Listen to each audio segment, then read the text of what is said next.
All right, gang.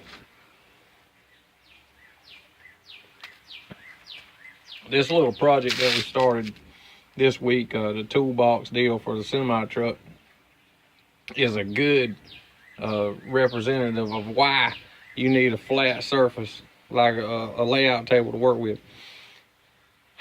We placed these frames together and clamped them down, and the way these edges are, they're perfectly 90 and flat. We use them to set these angles on these side panels.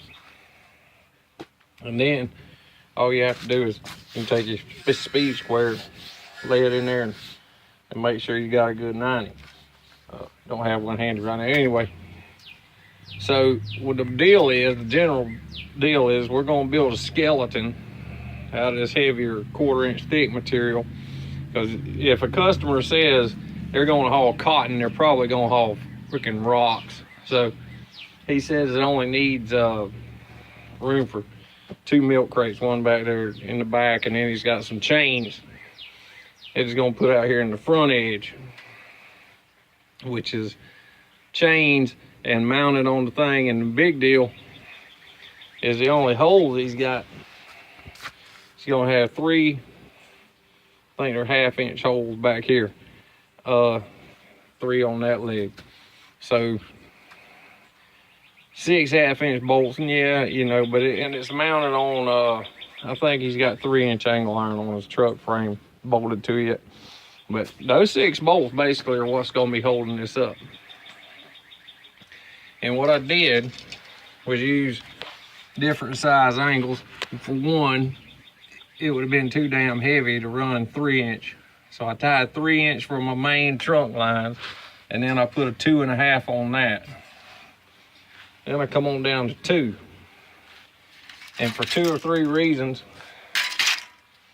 see how these edges are irregular right there? Instead of just welding another straight angle across the back and having what they would call a star joint back here, I'm gonna have to do a little fancy coping. That'll give me an irregular weld edge and hopefully provided enough strength where it won't crack a weld and start cracking apart there under the vibration of riding along hooked to a semi truck frame.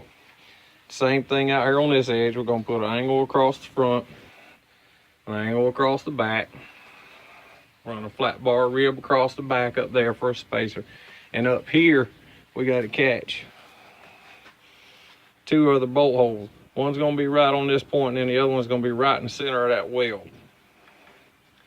And then the front end of this thing is 1 1/4 inch wider in the front than it is in the back. I don't know. I'm gonna have to space out 5/8 of an inch here. I'm not sure how I'm gonna do it, and catch the bolt hole pattern in that spacer to allow his panel, his trim panel, to bolt up neatly and look like something that's made for it instead of something we found. The aluminum, we're gonna put an aluminum skin inside here. We'll run a cross member, of course, across here out of flat bar to give it some center support. We're gonna have to drill holes in the aluminum corresponding with these 3 holes here and the 2 holes out here. And then when we install it, we run bolts through everything. So in a nutshell, that's day 2's progress on this little box. Still got some rough edges we got to clean up. We got to knock these down to height and do a little trim work. But just giving you an idea off of the drawing. That's what we're doing. This is where we're going. And that's all I got for today. Like, share, subscribe, comment. This is Mo, damn it. Tire Creek Iron Works out.